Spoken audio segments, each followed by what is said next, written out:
Watch me flex my flow, you'll be the next to know. Spit it hot flambeau, swing them bars like whoa. Grab the remote control, must have called a million times, I'm on the other side, hello. Better watch that stream, caught up in the tractor beam. Scrub that beat with bleach, so when I hit it, bro, I spit it clean. Burn it now, have to turn the furnace down. Y'all don't want this beef, I hit them with a holy cow. Hit them with the verse, got them thinking, wow. This ain't a game, kid, why you play around? This that ill spit, them bars are so sick. I'll shock the whole world in a phylactic. Every single time I spit another rhyme, the planets all align so bright I blind them with my shine. Bro, I'm designed to make your confidence decline. Every line about to blow like stepping on a landmine. Here we go. Here we go.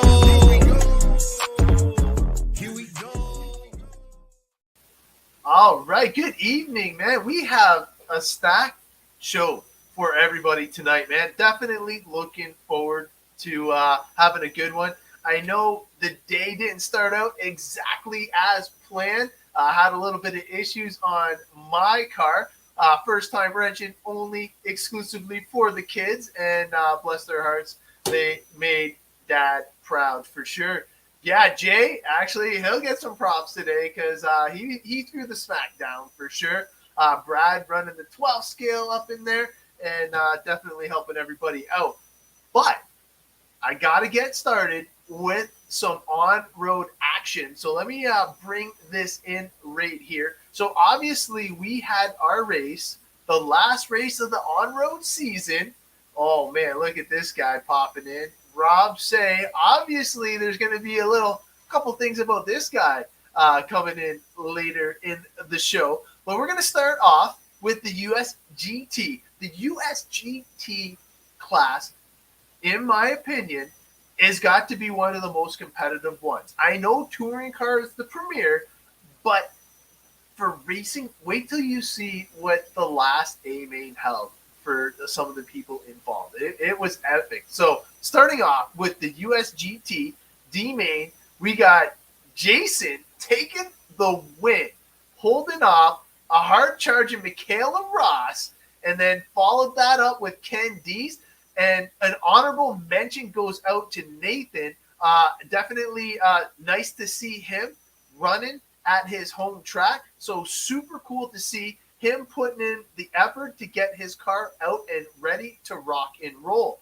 Continuing right along, we're going to get into the A-Main, and Mr. Nice Guy, Greg Lister, taking the win, man. Jonathan, I can't believe this guy's already home, man. Not only did he come in second in the VTA A-Main, he's already home or something. Like, watching the show, man. Here we go. Number 3, you had Simon. Simon was running quite a few vehicles, and all of them were looking good. Tom Hughes, man, 4th place, no joke. And rounding out the top 5, you got Wes Seeger. Thank you, Wes, also for putting in all the time and effort to making Windsor RC Raceway a success. Going up, we got the B-Main for touring car. This was a lot of fun to watch because a lot of my friends were battling it out for the top spot. Look at that. Looking for the bump into the A, which was super cool. Thank you guys for doing the bumps. The bumps always add a little bit of excitement because you really want to make sure you get that last spot and punch your ticket into the A-Main. Hey, Brandon? Close, but Jeff Boulay snatching it from him. Johnny Ronnie, solid run for him. He's definitely looking for some off-road redemption now that on-road's done. We got Chris and Paul rounding out the top 5. Now, the next one up here is USGT. You had Tom Hughes not taking the bump and allowing Nathan to get the bump into the B-Main. Thank you. You made Nathan's day. And it was super cool. They even let Nathan keep his 2nd place trophy, even though he got the bump. So thank you guys for making his day super special. You also had Chris Garrity in the number 3 spot and Super Mario in the 4, rounding out the top 5 with Kurt Schemmel. It was obviously a super close race. Everybody trying to better themselves and get that bump thank you, Tom, again for letting Nathan have fun. And I know you had a long ride home for sure. So going into the 12th scale, B main, basically Terry and Brad had a battle raging for, oh my God, it seemed like, I'm gonna say it was like at least 6.5 minutes. It was so deep, and really, Brad had that one little bobble where his car actually got stuck where he had to be marshaled, and obviously with the 12 scale having the little nose under the Velcro there, man, it took the wind out of his sails. But he still battled back to only finish 4.5 seconds behind. So the battle for the top spot made it exciting because you actually made it into the show. So speaking of the show, the 17.5 was a stacked field at the last event for the season. So before we get to that, we had the touring car A main. So not only did Rob say, "Oh, what's going on, Andre coming in hot," but not only did Rob say win TQ and set the pace in touring car, he definitely was a tick better than Kevin. Kevin had the odds stacked against him and really kept Rob honest. Now, you're going to see how honest he kept Rob Say when we get to the next class, A main. I'm telling you, I'm hoping that the graphs do it justice because, man, when you see battles back and forth in this type of racing, it's pretty impressive. Also impressive, Rick Endler. Not even sure he was running classic Typhoon from Hot Bodies. I think it's circa 2004. His tires were cracking from sitting in a plastic baggie for too long, but he still pulled out a podium finish and got himself a Stag CNC machine trophy, which were super cool, by the way. I was hoping to show some pictures online, but I did not see them posted on Windsor Raceway. I'm sure they were super busy trying to get everything together, so they're going to be hopefully posted on Windsor RC Raceway shortly. But in the number 4 spot, Jeff D's awesome race there. The new kid, Kyle. He's not really the new kid, but Kyle Walsh, oh my God. Let's talk about Kyle for a quick second because, man, he's been on fire in the slot car thing. I think he's won 4 of the last races straight. And then, obviously, Jeff, man, coming back. Yeah, no, man, I'm telling you, it was a stacked field.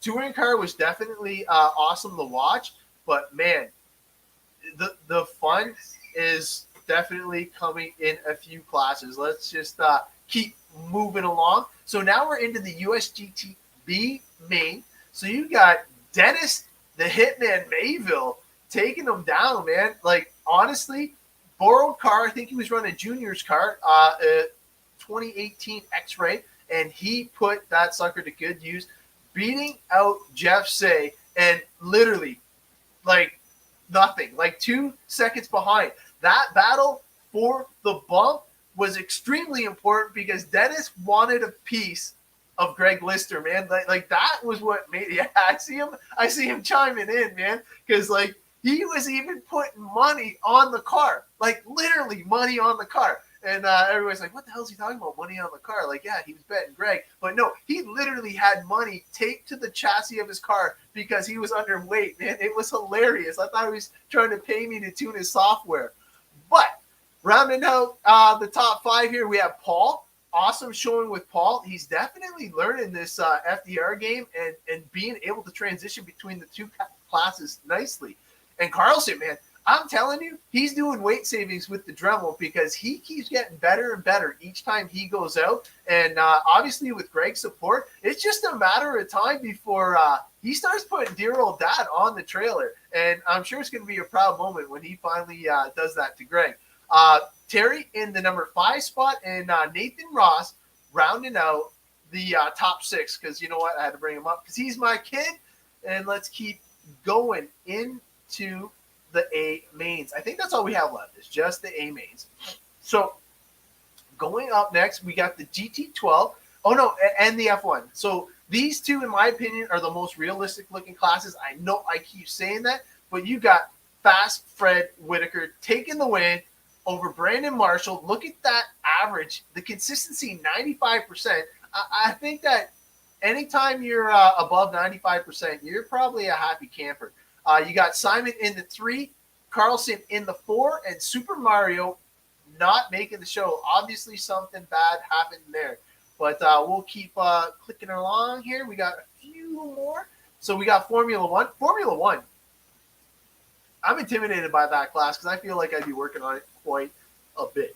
So taking the win by over one lap, Super Mario ran super clean, super consistent, and he definitely was on a tear. You got Brian Kaza and Bernie Kaza, and look at Bernie's consistency.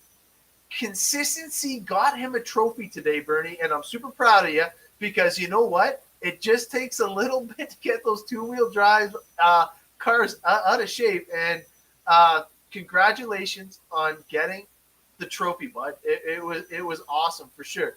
And then Ken Dees, I know he had a problem with his battery. Sorry to hear that, and thank you to whoever helped out Ken with the battery so we can continue on. That was definitely awesome.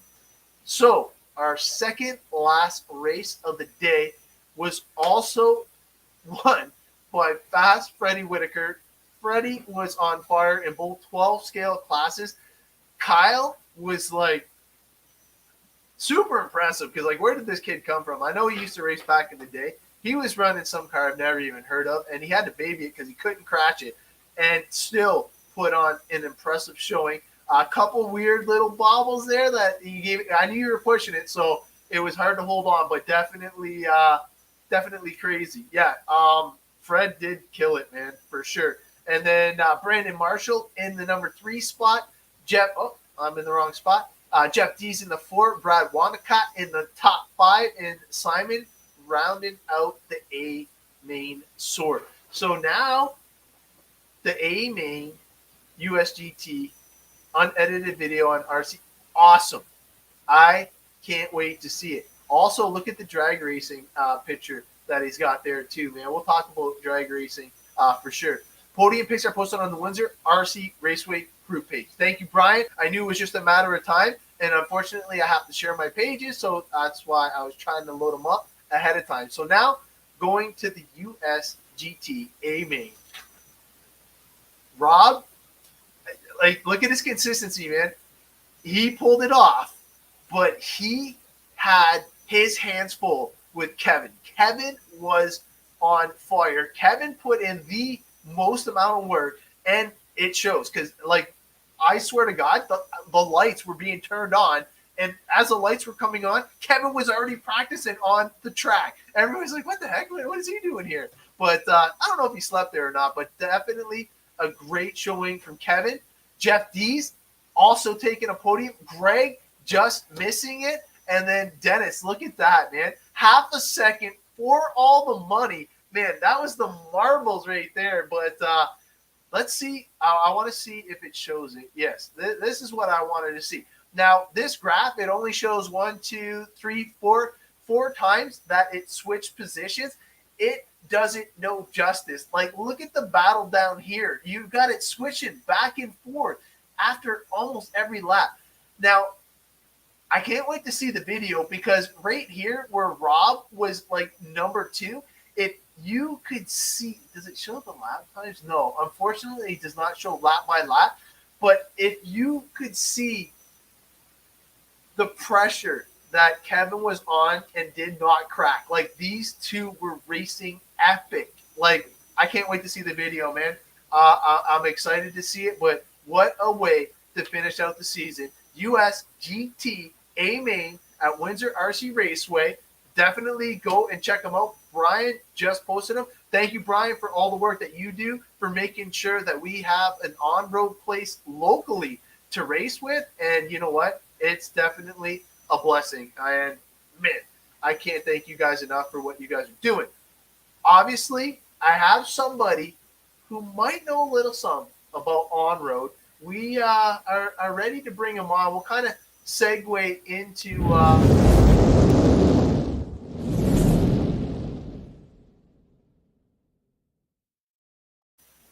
So we got none other than Douglas Schufel. What's up, bud? Not much. How about you?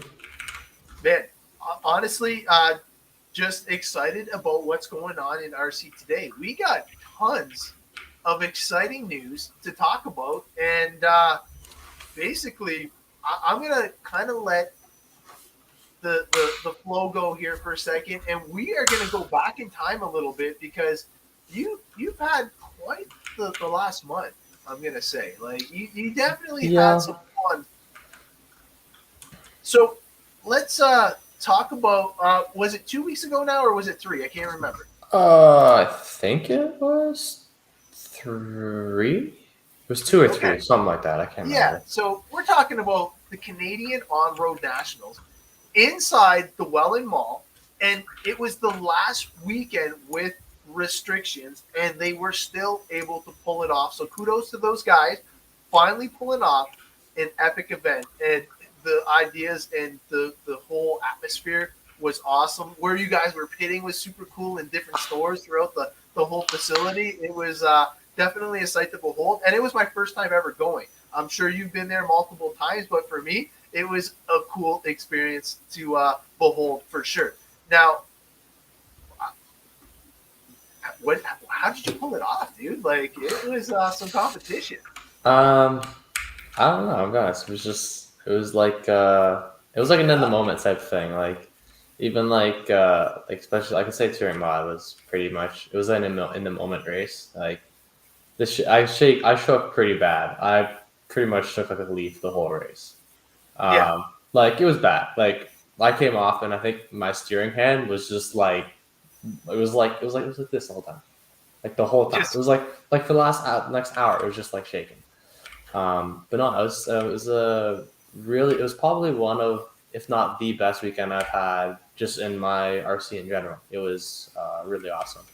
But no, I couldn't say much other than just that I was on that weekend and my cars were just working to what I wanted them to do. And I mean, the rest of that point was just freaking pure luck. And I went off of that. But no, it well, was really awesome. it's weird when you're talking about nerves, because dude, you're like the kid of steel right now. Because like nobody, like honestly, if you were nervous at that event, other than you showing people, it didn't show. Like the way that you drove, the consistency and the corner speed, and like man, hey, did you see that video that I posted where the marshal caught your car? Yeah. Yeah. Hey, Yeah. that That was was Stewie. Is what we call him. Stewie is what his name is for on road. But yeah, the catch was amazing. yeah. Thank you, Stewie, because that was epic. And not only did he keep your position, you didn't. I would have shit myself, dude. Like I wouldn't even. I would have crashed the next turn, and you like hit the ground running. Yeah, like that. Yeah, Johnny. Honestly, because like I got nothing but good things to say about what I experienced the whole weekend. I was happy I was there when you set TQ in Mhm. that round. The whole place was just like rooting for something cool, and you gave it to him, and it was definitely like. And to hear that you were nervous just blows me away. What was the hardest one in your opinion? Like, because like you seem to be battling. Touring mod for sure, 100%. What was one? Touring modified for Okay. sure. I mean, I wouldn't say it's close, but I mean, I could tell through the weekend my 12 skill was off. Like, it wasn't. I mean, by the end of it, like from last weekend, from when I raced it, it got a lot better. But that weekend specifically, the car wasn't like. I mean, I had the lap time, but I didn't have the consistency or the pace with that car. Okay. So that race, I mean, it was more like I was relaxed, but it wasn't. But it was kind of like how I finished. I was okay with no matter what. I was in the A. I was happy. Um, Stock was my first one. It's kind of weird because it's like stock was like it's fast enough you have to really pay attention and focus, but Right. it's like it's one of those races where it's like you sit for so long, it's almost like you have to like warm up. So like Huh. it's kind of weird. But no, stock was good. I really just tried to. keep it smooth, really. And then touring mod was just at that point I would just try to just honestly hold on Blitz. for dear life. I was just trying to. It was just like Blitz. trying to go, and that was just the way it was. Like Yeah. so, but So no, it was if awesome. obviously everybody that's tuning in right now knows about what he accomplished there. But if you don't, please check out all the videos and links and stuff like that. The Canadian On-Road Nats is super cool. And I'm hoping that they're able to pull off another event like that next year.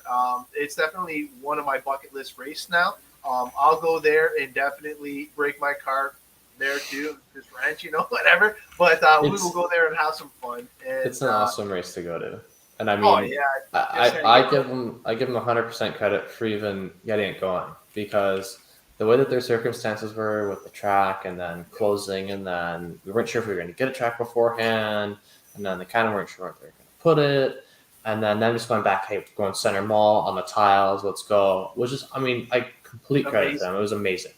Yeah, to pull it off, guys. Like I definitely think that you guys hit a home run.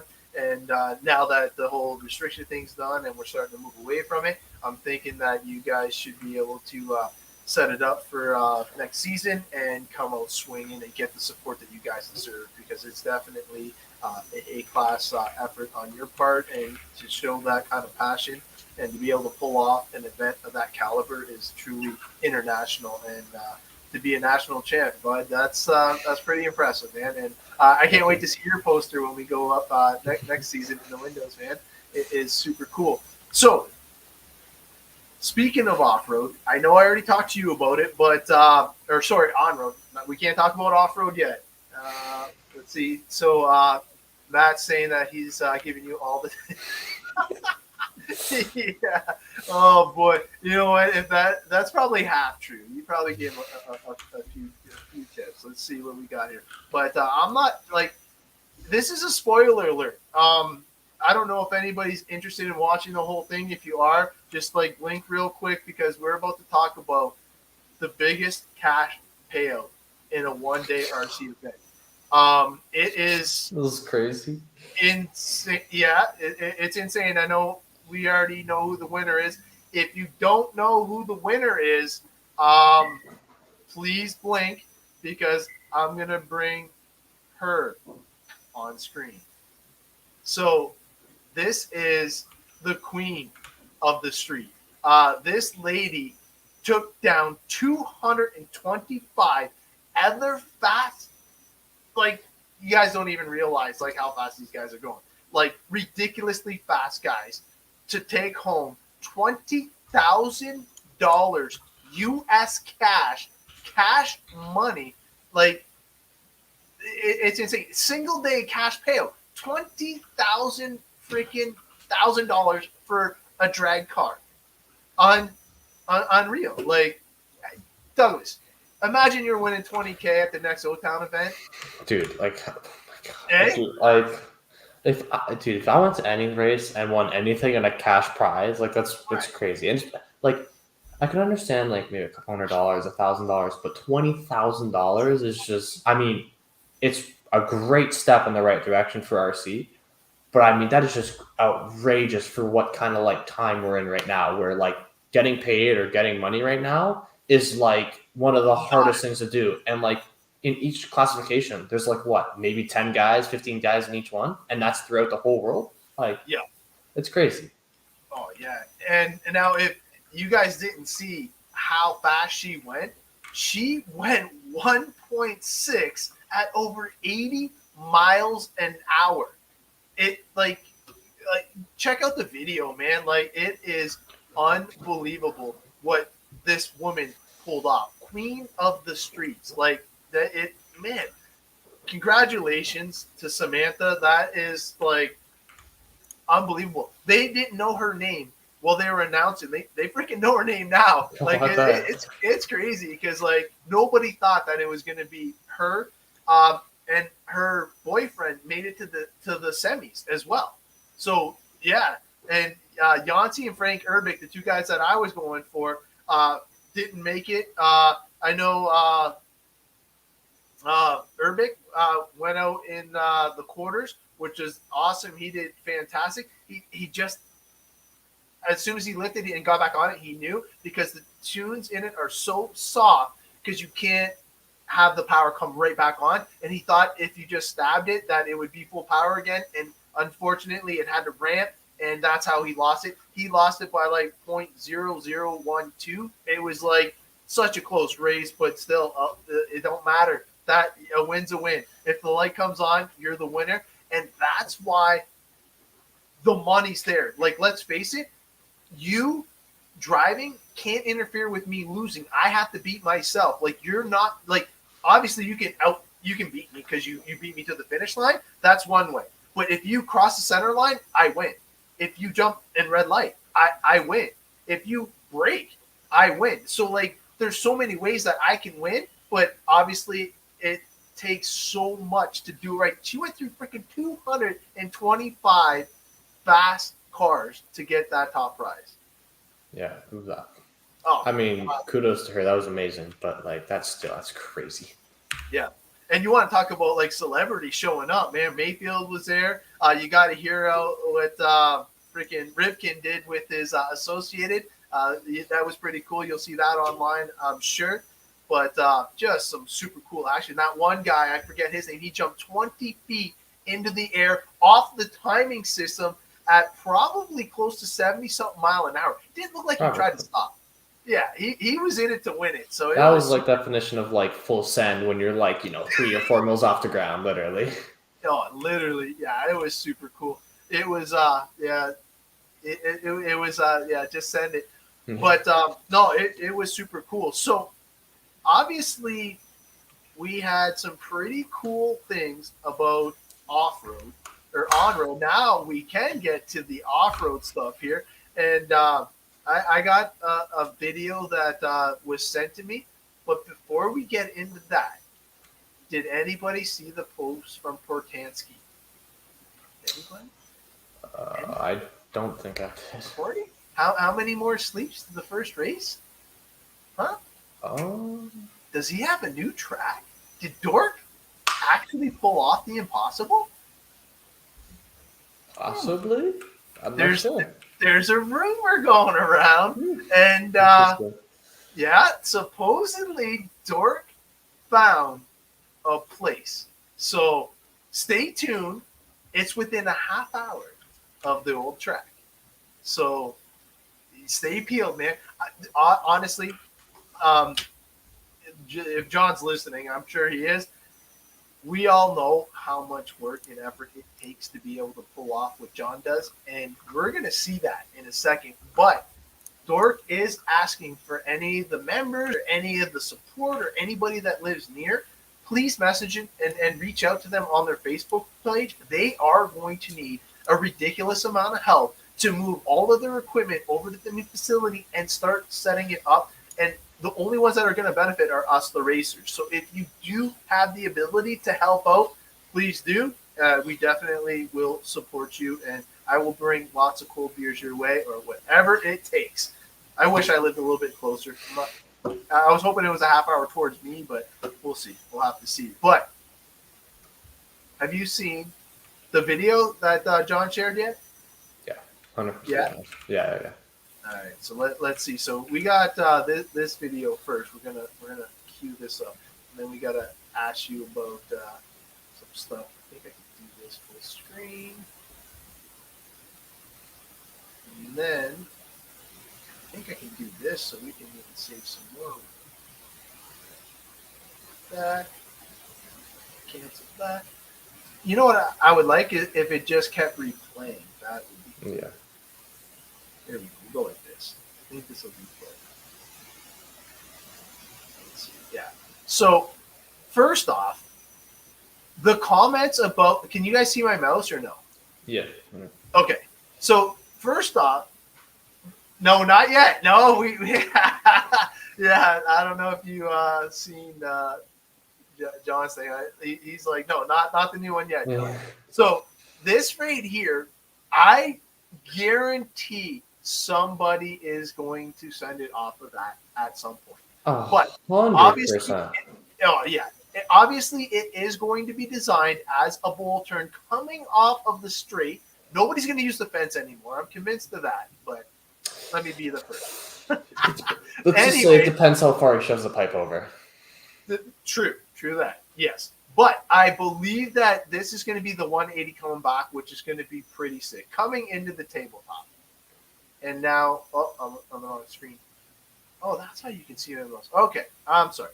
So now we got all this type of craziness happening. This is where it starts to get a little bit more interesting. And you guys know with this elevation changes, like you can see the height difference even here where it's dug down, even from the height of the straightaway.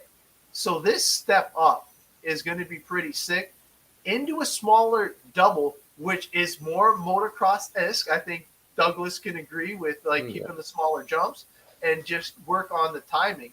And then this coming back, is going to be crazy. Like this coming and jumping down. Do you remember the bull that he had before he went into the S's? Yeah. So now we're going to be downsiding into the bull. That bull was what, 3 feet at least? Yeah, at least that, if not more. So let me see if I can get to the bull. So you're going to be airing it up over this to downside.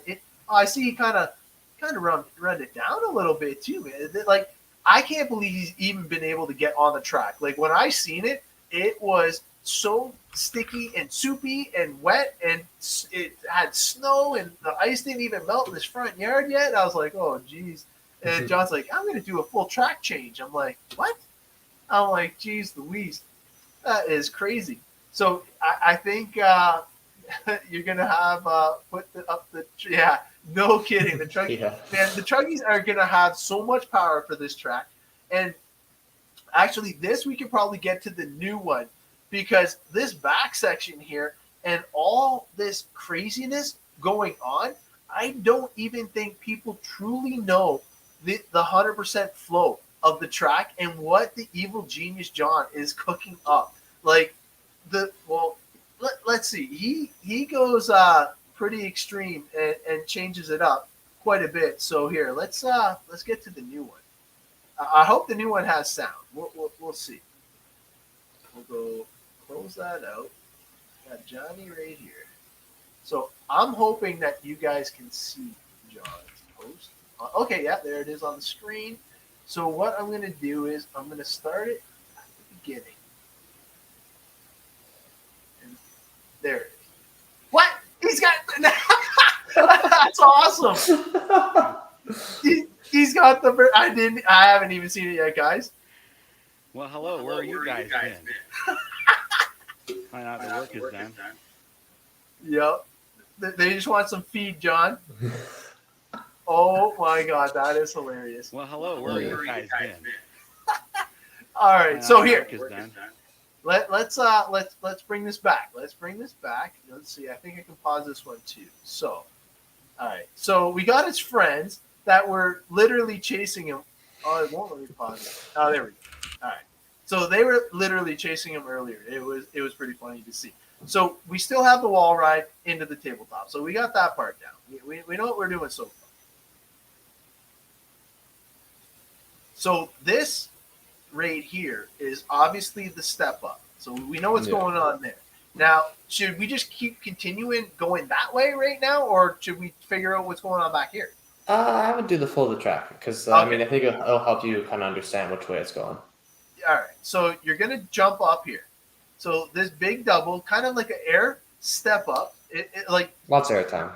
Yeah, depending on how hard you want to hit it, and the downside into the smaller double, which is nice because it's going to check you up before the turn. Okay, so now you're downsiding this. You're gonna not check out bad. No, I have a feeling depending on how much lip he puts there, come off the table, e-buggy, e-truggy, you can gun it. I bet you, depending on how much lip, you could triple single that. I wouldn't be shocked. Oh, man. Because think about it. There's enough lip to get you over the hump. That hump is higher than the next lip. I wouldn't be shocked if people are trying that. So let's see if we can get it in the full screen here. So he's saying triple Dude, that's some major. Yes, you know what? It's distance, but I have a feeling because of the way he angled that, you might get enough because the last hump has enough slant on it that you could downside it or at least land in the middle and just kind of get over like a roller at the end. I don't know. That's gonna be interesting. It's you know what? Oh, man. So it better be over 10 degrees because if you don't have plastic, man, you're like, Good luck. oh yeah. What's up from Quebec? I think it's Steve Seguin, I'm guessing. What's up, buddy? So now, okay, so obviously, yeah. So then that gives you just more options. So yeah. So okay, let's just say it's a single roller now. Now you're going to be able to do the inside depending on what he's got in store for us going this way, right? So It'll be interesting for sure. Yeah, because if you're going up this step up, dropping down, and then a single roller, or like it's going to be hard to see because it looks like he's going up to the tree almost. So you're dropping down here, coming up, and then it's the big step down. Or is that the start of the step down right there? That's like the first double going down.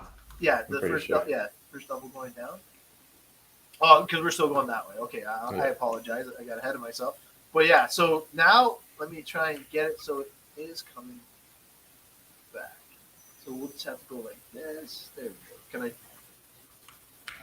It won't let me creep, but here, let me keep bringing it back. Okay, so yeah, oh wow, look at that's the old. That's like the old line straight, to come up. Yeah, like the the short straight there. Tabletop or whatever. Yes. Okay, so now you're jumping over what would be over a cart width apart. So that's like a good gap distance right there.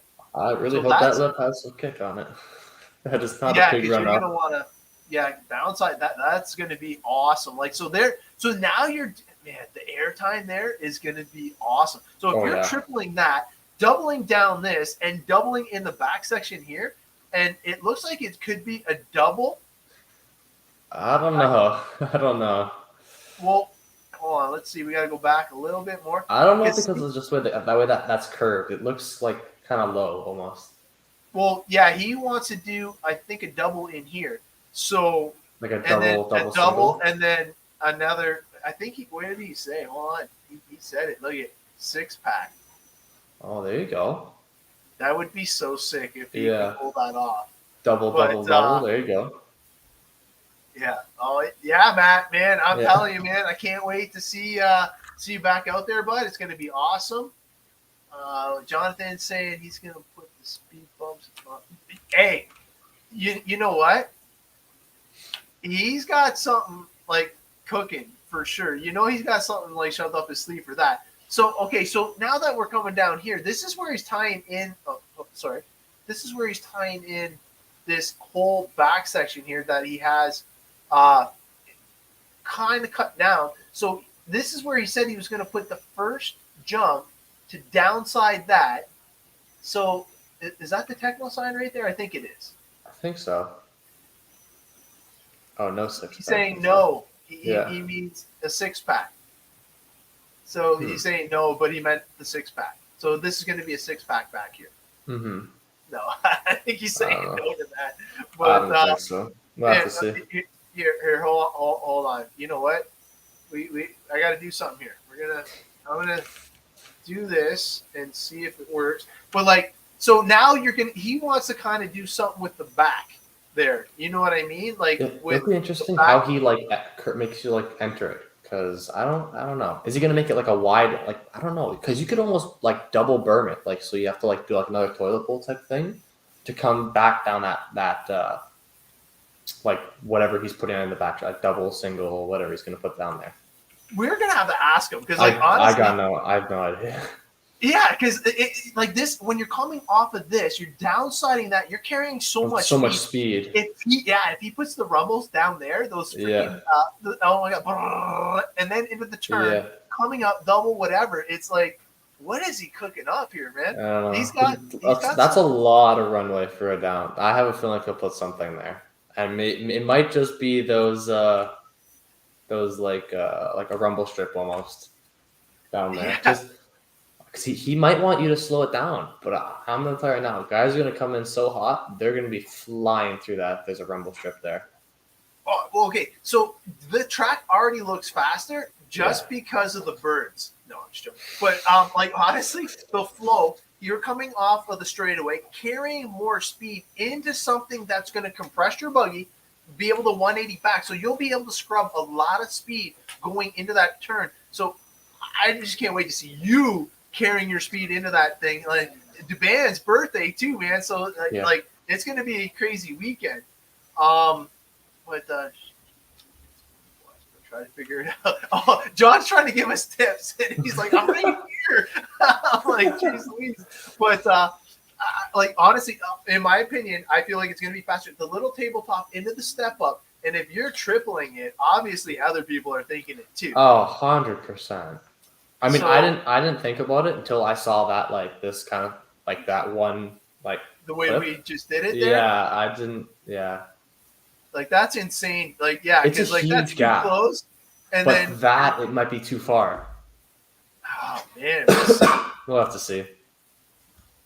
And the grip is going to have a little bit to play with it as well. 100%. Yeah, honestly, Matt, I'm going to let somebody else try it, figure it out, and then if it's doable, we'll have John paint the arrows for us and give us the thumbs up because it's not going to be this guy. I'm telling you right now, man.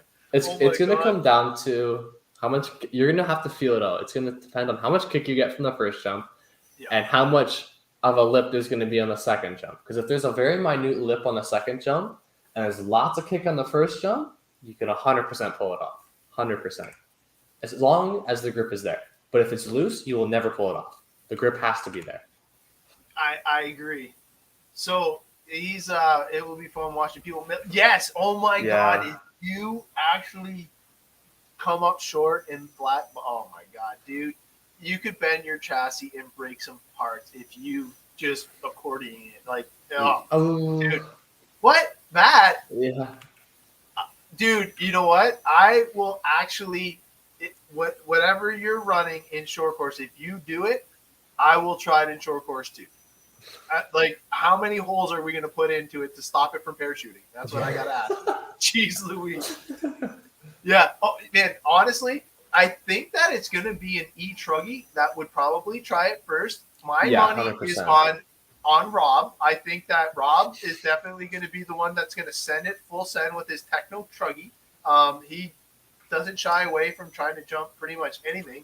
And you know who else is crazy when it comes to Big Air? Who's that? The Otter himself, man. That guy. Yeah, for sure. Oh my gosh. Some of the stuff that he pulled together in the back section of the old track layout. Yeah. Yeah, that was insane. I have a feeling like he'll try it once or twice, and then if it's working, he'll probably stop doing it, and then he'll try it with his e-buggy next. But if it doesn't work, I don't know. Right. It looks like it's massive. Yeah. So, speaking of the outdoor off-road and stuff like that, while we're actually on the off-road mix, let me just this real quick. So, so the biggest thing is, let's face it, everybody has to get ready. We literally have 3 weeks until the season could potentially start, weather permitting, fingers crossed, because I hate the cold. I'm not going to lie, man. I'm not a fan. Me neither. But obviously, he's got the rain date. Thank you, John, just in case, because, man, you know what? I'm a sissy when it comes to that stuff. But I got my goodies right over here, and on Monday, now that I'm done with the off-road, I should have started already considering I broke, but now that I got the on-road done, I'm full off-road now. I'm looking forward to it. I'm super stoked. What is part of Douglas's routine to get ready for the big switch, man? I know you're on it now. This is like the kicker for me. Whenever I finish a season of something, I always know there's usually 2-3 weeks between seasons where there's either nothing or you're looking for something to do. Usually at the end of an off-road season, I'll take that time to completely tear apart my car, clean it, make sure it's good, and I do it as like I'm going in for another race. I redo the diffs, I redo the shocks, I make sure everything's good because I don't want to Honestly, I don't want the season to come around and then me still have to tear apart the car, clean it, do oils and shocks. I just don't. Honestly,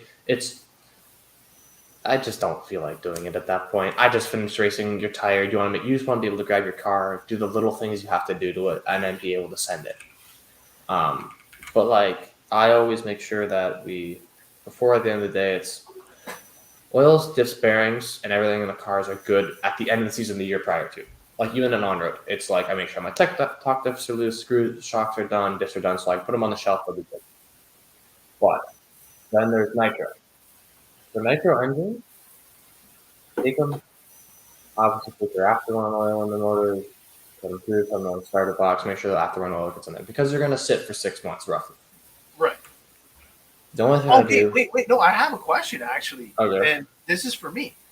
So I put the afterrun oil in after my last event and stuff like that. And now, what do I have to do now that I want to rerun it? Like, do I use the old spark plug that I had in there first, or should I switch it to a new one right away? My best suggestion would probably be loosen it out of the head a little bit. Check it with your igniter if you have like a checker on your igniter. Yep. See if it's dead or alive. If it's alive, start it up with that plug. Make sure it runs good. Yeah. Then I would put a fresh plug in it. But I would make sure it runs, or if the plug's dead, obviously change it. But I would make sure it runs first. But before I even do that, my old motors come out of the car, completely take them apart. Because I want to make sure, I want to see if the sleeve's damaged, the piston, the conrod, the bearings. I want to make sure that everything in that motor, because I look at this, I think it's the Alpha motor. This year, it came out of the one I ran last year, came out of my car, got totally disassembled, like what we did with your motor at Quebec. Got completely torn apart. I saved that video, dude. Like, you blew me away.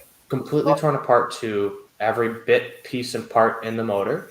Didn't even know. Clean it, wipe it, take any kind of thing you can get off of it. Make sure that it's still in good working condition. Then after that, I put the motor back together. But make sure to use like an oil.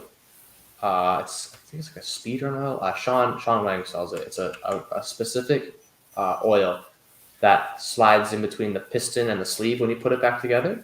Oh, okay. I think it's in your hand. Cool stuff. Yeah, that's it. Yeah. And then there's another bottle you can use. I can't remember which one it is. Yeah. Put it in there, make sure it's all good, clean it back, put it all together.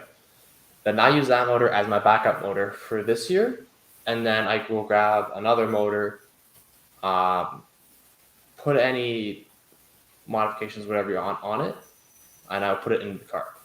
Then now I'm just waiting for a day anywhere above 10 degrees or so, that 10 to 15 degrees above.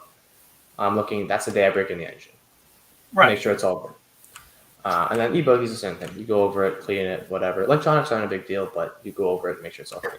Wait, hold on. Before we bring John on board, hey, Dad, how's it going? I got my dad watching. How's it going, Dad? But before we bring John on board and get back to the track, you brushed over this one key point way too fast, and I know you helped me out with it. 10 degrees. Why over 10 degrees? Because I don't think many people heard that one. I think it's a great idea. It's hard because it's like anything under 10 degrees, all the plastics and everything in the car becomes very stiff and brittle. Right. So that when you start using the car, everything wants to break. And it's not exactly the most pleasing thing for the motor either, because the motor, think about it this way, the motor wants to run in a certain temperature that you've tuned it for. Now you have it where it's 20 degrees cooler outside, different humidity, different air pressure, whatever, in the motor. And now that motor is going to be trying to push itself to get up to its operating temperature. Where that's why, like, a lot of guys, when they race mains, the cooler the motor, the more power. But the problem is that only works as long as you tune the motor to get up to those temperatures.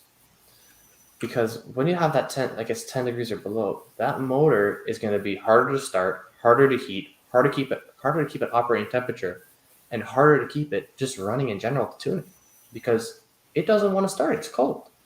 And right where that tips over about 10 degrees, it's like that little hump where it's like everything starts to warm up. It doesn't become so brittle. It softens up. Everything kind of like the heat gets into the motor a lot better, which makes and tends to make things run very, very, very well, much better than what it does under 10 degrees.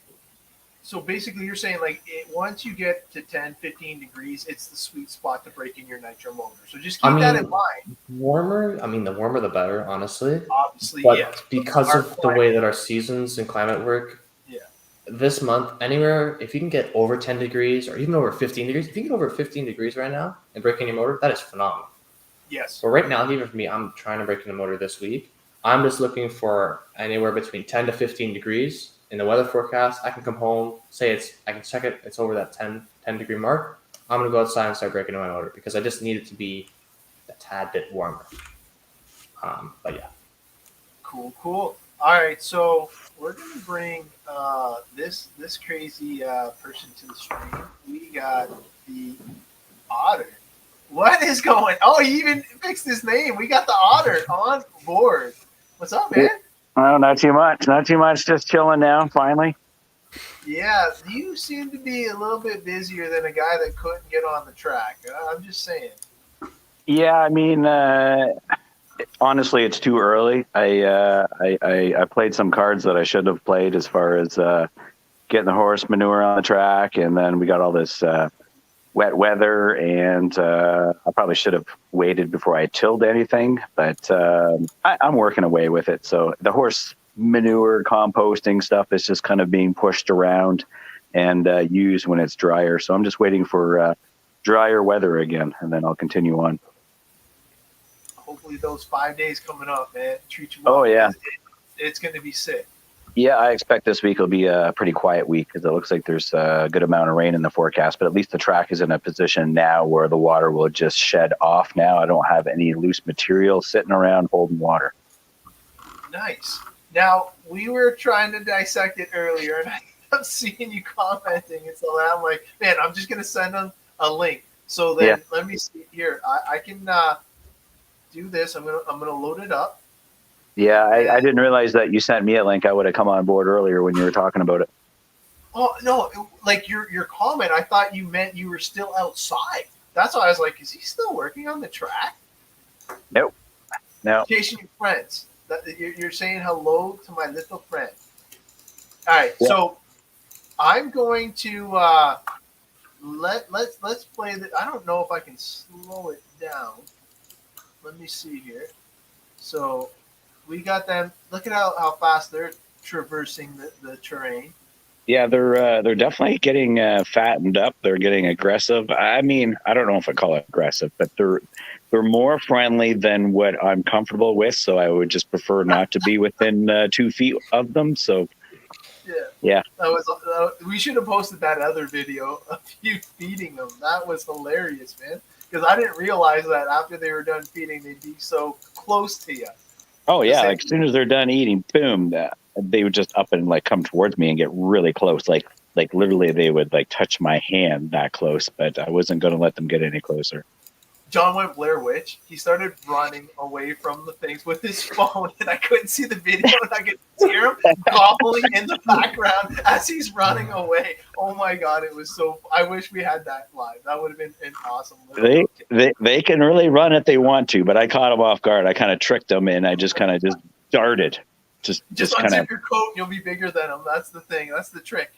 Yeah. You know, it's surprising. That doesn't really scare them. It's the hockey stick kept them away. I just stuck it out at them, and they stayed their distance. There you go. Okay, so obviously this. Well, you know what? This right here is pretty self-explanatory. But you want to here? I'm going to bring it up. Look at how slow they're walking now. They're teasing us. Yeah, so while they're walking up, we're going to be heading down the straight, of course, into the 180 bank corner. I still have to rework that. It's still quite wet too. I got lots of dirt even in front of it, about 6 to 8 inches to take down. So I got lots of dirt I can pull out of there. So we come off that 180 and then hit the tabletop, which I've been working away at. I had to shorten it a little bit just to make room to get my kicker jump in place, which I'm not satisfied with yet. Everything's got to be packed is the problem. So everything is lightly shaped. Hopefully the roller will definitely get the steepness and whatnot of it. Because I know the single by the big tree in the back, that is nice and steep because it's to be treated as a single. You want to launch off it. Big tree across from the big tree across from the driver's stand. Go all the way to the big tree, Monster Energy sign. Yeah. Yeah, go to the right. You'll see a big kicker there. Oh, single. This is a single. That is the single, yes. Okay. So like this is going to be a single into. So you're gonna basically have. It's a very steep single. So literally, you hit that, it will pop you up. Okay. And down. Like you'll figure it out real fast. It's got a really steep lip on it, steeper than the kicker jump in front of the driver's stand. That's what I got to work on. I had a heck of a time. I always have a hard time building that one, and I don't know why. That one just did not build that well again. And I think it's because I can't get behind it. I should have built that first before I created my lander. That would have helped. Yeah, because you said you could pack down the back, right? Yeah, packing down the back is key. And see, the lander I can pack down with a bucket. I just drop the bucket in front, and I just literally just slam on the throttle with the bucket down and just keep bumping it back, and it packs it pretty good. Crazy. I could only do it a little bit with the bucket on the kicker jump because it was so high and almost not reachable because the top of the tractor tires were at the top, and it was actually compressing the lip. So it was harder to do. But I figure the roller will actually get the angle that I want because it'll just compress it inward and almost go up at a 90. And that's the goal, to make it a feature kicker jump, not a triple like Douglas was talking about. Man, honestly, no. But I will agree. I will agree with him. I mean, that thought crossed my mind. It's like, I wonder if anybody's going to try and triple that, because the lander or the takeoff on the next double doesn't really have much of a lander. But I'm thinking, well, maybe I should just put some dirt in there just to kind of make a nice little U-trough in there, just in case somebody wants to try it for fun. I don't know. Well, I think somebody's gonna try it, dude. You know, like honestly, as soon as he saw that, he was like, "No, go back," and then like, here, let me get it in frame. Yeah, I mean the bleachers are right there, so I mean we'll have a crowd of people watching.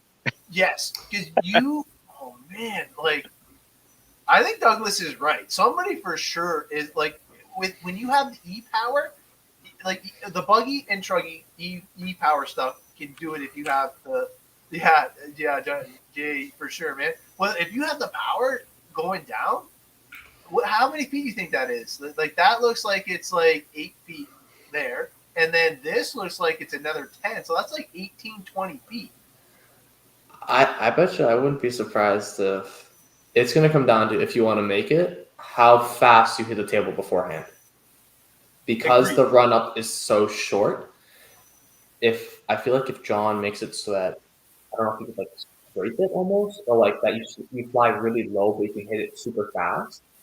That if you can just scrape the downside of it with lots of speed coming off the straightaway, you might just be able to do it. But I think it's going to come down to how fast you can hit that table. If you have to ease right up, there's no way you're making it. No way. Yeah, because I mean, there's a possibility after coming off the 180 into that tabletop that there might be something just to kind of speed check you guys. So then that would be the game changer. I honestly thought you were gonna. I wouldn't be shocked if you put like a rumble strip in between. I guess that back row there, like where the single, and then like I guess the tabletop there is there. Well, yeah, where your cursor is, and then right in between the two like humps you put there. I wouldn't be surprised if you put like a rumble strip there just to kind of slow it down a little bit. Yeah, I'm not 100% certain yet. I'm still pondering whether there or actually before the entrance onto the straightaway. I mean, both would be good, but dirt is the big thing. If I have enough dirt to do what I need to do, if I run out of dirt, then I might put a rumble strip in there. I mean, I like the idea of having an option lane. So I think an option lane, you even brought up the idea of like an inside berm. I like that idea too. So yeah, option lane with inside berm, with the outside berm, and then some rumble strips in there. I think that would be really fun too. Or even if you have the dirt too, you could do like a tiny like like what you kind of did with like the rumble strip with the layout beforehand. Yep. But like it's almost like a 6-pack. So you come off the tabletop, come down. You have to slow down enough. It's like triple or double triple or whatever you want to do. Like Quebec had that one year, whatever. Yeah. And kind of see like slow it down, but still have a technicality to it. Mm-hmm. That would be if you had the dirt, that'd be really cool to see too. Yeah. So I know Matt's saying it's going to be him, the first one to try and triple it, but man, I think that it's going to be, obviously, if somebody can carry that speed, like Douglas said, off of the short table, I think it's going to be definitely doable. Now, this area here, okay, we got the single roller into the tight turn because Douglas is going to triple, so we're going to call this the single now. But so you got the double into the turn here, and you're going towards the tabletop. So you're going to double in towards the tree. So you land, well, or tripling, whatever, but doubling in and then heading up towards this table, right, John? Yeah. Where's your cursor? I don't see your cursor. Oh, okay. Yeah. Sorry. So right here, Yeah. you're going to double this, Yeah. head up towards the table, and then you're going to be coming back towards us. So let me bring this back just a bit so you guys can see what's going on here. And we'll kind of let John describe what's going on in his words so you guys can kind of see the lines heading back towards a pretty cool feature, in my opinion, because that old berm, the old Daytona that you had carved in there is now the lander. So that's going to be pretty sick. So I'm going to have – can you guys see my mouse when it's in this screen or no?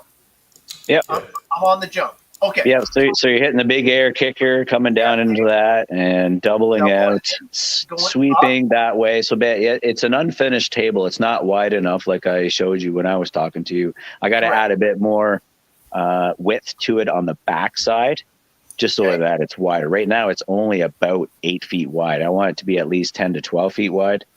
Nice. So, and I'll have a bit of a lip leading up to it.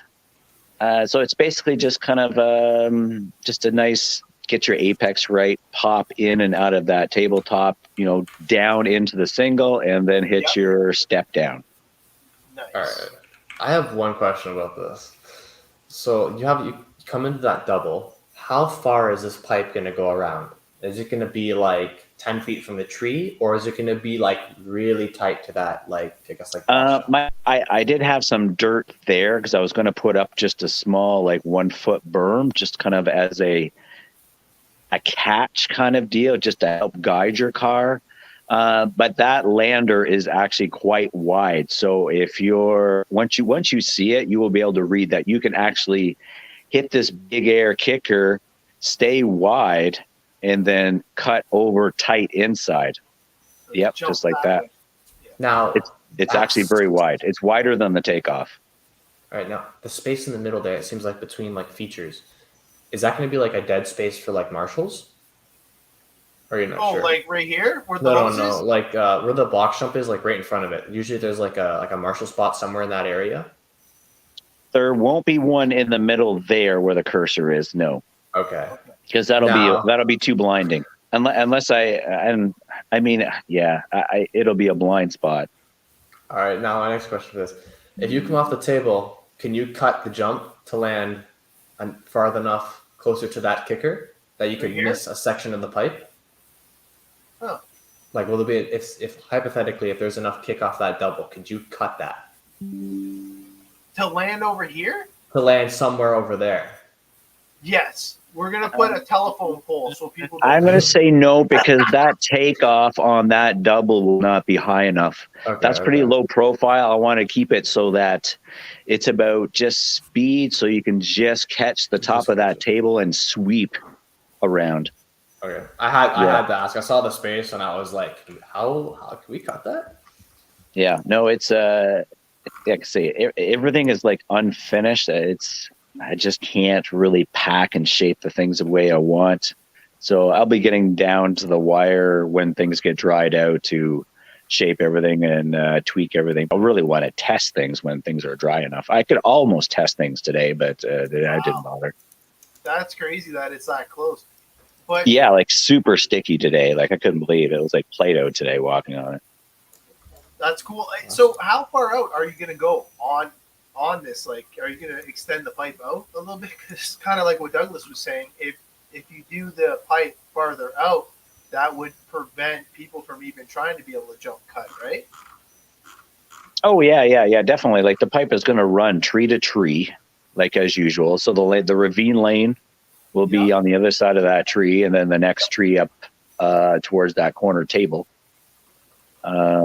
Just kind of picture the yellow pipe running on the inside of the two trees. So yeah, go straight. Yeah, so yeah, we keep going that way. Yep. So that picture the outside lane being just like about a foot from that tree. Nice. And then the inside pipe will run, like I say, it's hard to see in that picture. But yeah, you will definitely not be able to jump the lane. There's no way. Okay, so are you going to make it a 90-degree, or are you going to just have it kind of like a sweeper heading towards the tree still? Like, because you're going to be landing towards the tree and sweeping out. No, like I say, you can't see that landing on that double, but it is a nice sweeping corner. It's higher on the outside and lower on the inside, but you can see all the way across. It's pretty cool. Nothing wrong with that. Okay, so I kind of know what one of your suggestions were in the back. Have you fully figured out what you want to do coming on to the straight? Not. My ideas are still bouncing around, but I actually thought about implementing the like a sandbox long jump kind of deal. I'll call it a sandbox because it's just easier to say it that way. But I'm thinking coming off of that corner table when you jump onto it. You said just basically till it up and have it so the lines would change, like basically event from event. Yep. Right, sunshine. Night, bud. Night, Adam. So I got two options. Either kind of like a long jump into a lander before the straight. You know, everybody likes that. Like Douglas was the only one getting that double in the back there for the longest time. Yeah, I mean, I like that one too. That's a feature I remember running, and I always liked that one. It's pretty cool because you come down the hill and the long jump and land somewhere by there's a tree on the outside of that fence, but I can't see it from here. It's somewhere there where the two fences meet. Well, there's one thing that I want to suggest, only because I can see this right here in the corner of the screen. Can you guys see that? That's John's new viewing facility. I called dibs on one spot already for the A main, so like the bands, I'll help keep everybody over there with you while you're racing. But basically, I would love to see a little lip here and dropping down, so you just have a lander because you have all this extra dirt here that you would be able to use for the lander right here, and then double into the straight. So these guys would be able to see the action coming off into the straightaway because you're watching this action happen and all this other action. The viewing angle from over here now is going to be epic. I know Douglas never gets to see it, but the rest of us get to enjoy the view. He's like, what is this guy talking about? Yeah, I mean, I'm trying to decide now. Like, okay, how much time do we want to spend in the air? I don't know. Like, to me, it feels like I'm really like introducing a lot of jumps and a lot of air time, whether it's big air time, small air time. But it just seems like a lot, and I don't want to take away from the flow. Gotcha. So I'm always up for suggestions. I just want to make sure I don't overdo it, but at the same time, I got to make sure I don't run out of dirt because, I mean, yes, I got lots of dirt sitting in that corner for the tabletop. Yeah, that's crazy what you have left there. Yeah, there's a lot in that corner. So, I mean, it wouldn't hurt if that went down a little bit. I can always rob some from there if I want to continue on, do a nice long jump into a short double. I mean, I've always had something by that tree coming onto the straight. And, yeah, it's pretty critical. It is a critical point. It's a game changer if you get it wrong. Yeah. But do I want to just do something different? Like I kind of like the idea of maybe doing a step down off the corner table and then dropping right into a tilled up section where it's just loose and fresh. So then it becomes a fight to the finish line. In that regard. Make some passes in that stuff, but it would definitely be a game changer to have something like that because it would be a different kind of. I guess like the traction would be 100% different because like you're so used to having it like perfect everywhere else. Look at he's saying do it, but look at one saying you won't do it, and then the other one saying do it, do the sandbox.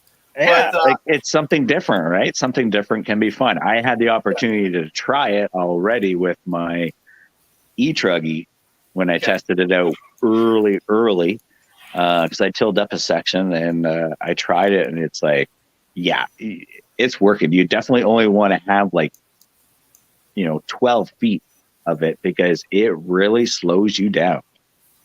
right, and I can only imagine Douglas is already thinking it's like, man, my bearings, my this and that. He's like, Well, I'm not even thinking that at all. No, Not at all. like I say, I know if I scrape right down, like I was telling you, if I scrape right down to the original surface, yes, it is pit sand under there. I don't really want to expose the pit sand because I don't like the pit sand either. That's why I brought in some good dirt. right.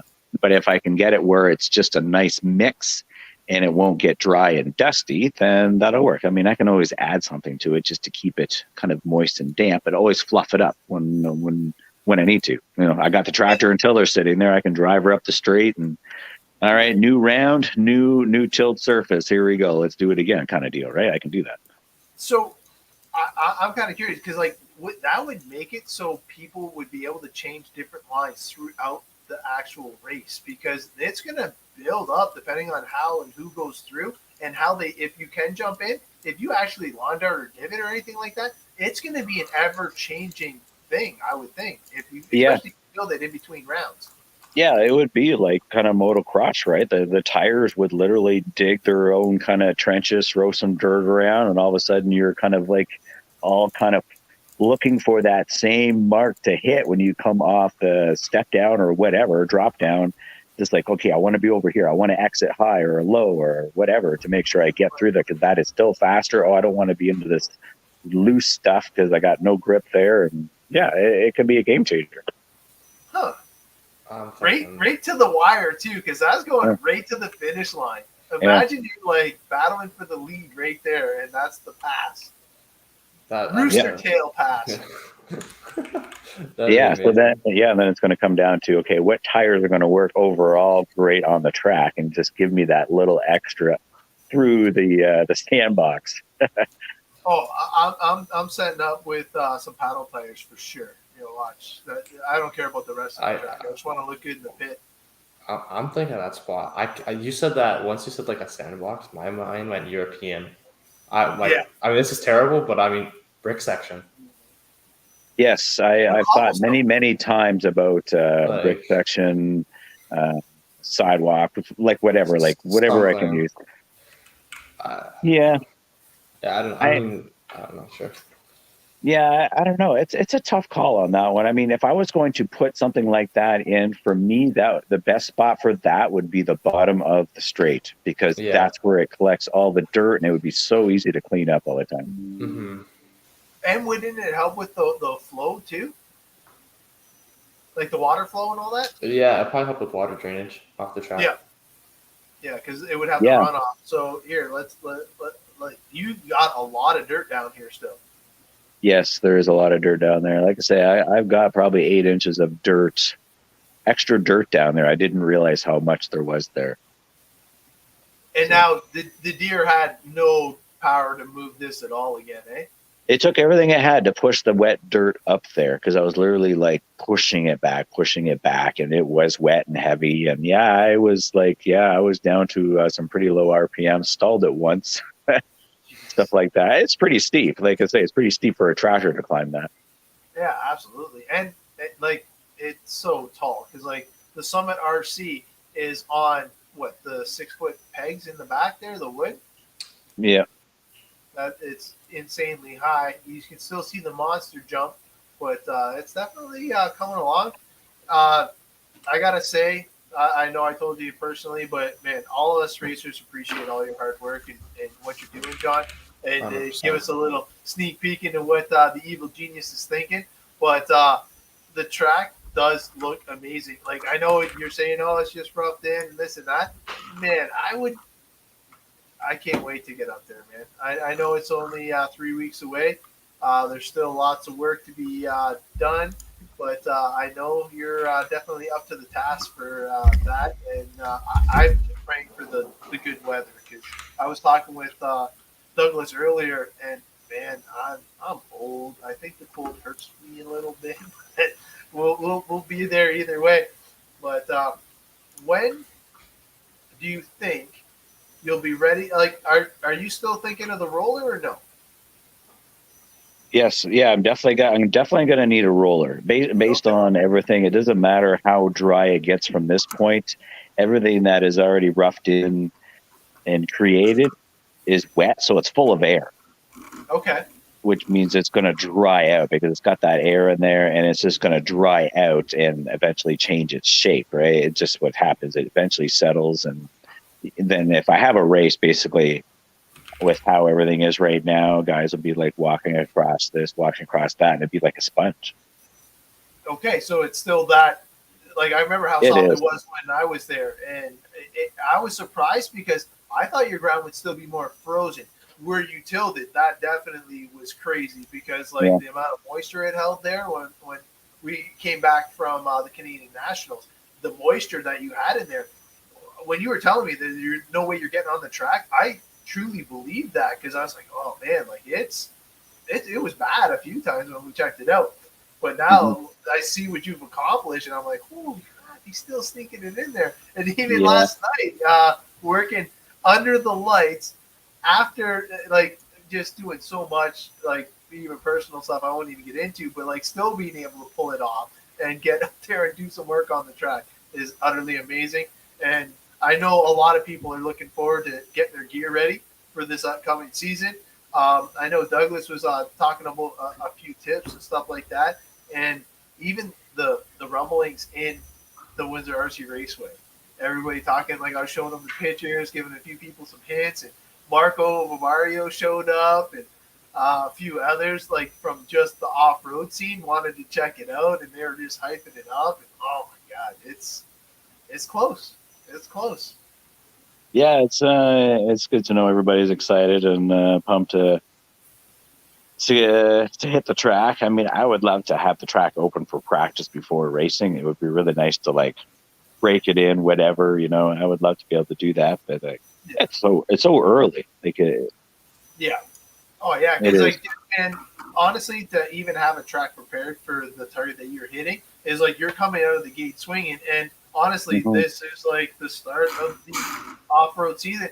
And the weather, we're Canadian still, so the weather's obviously going to play a huge factor. I just seen what Ashley did on the weekend up in Europe.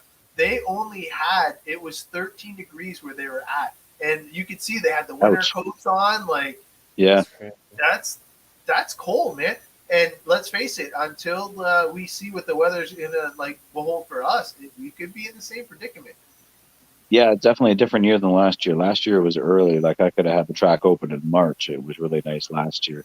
This year is like even planning season. We're not expecting to get on the underway with planning season until at least May now. Normally we can start like a week earlier, but not happening this year.